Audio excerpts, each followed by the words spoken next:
மலரைத்தானே நான் பறித்தது, கைமுள்ளின் மீது ஏன் விழுந்தது?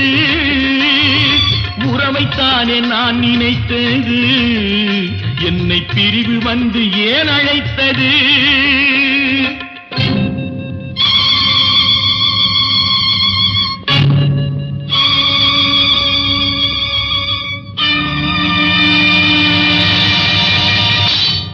எழுதுங்கள் என் கல்லறையில் அவள் இரக்கமில்லாதவள் என்று, பாடுங்கள் என் கல்லறையில் இவன் பைத்தியக்காரன் என்று.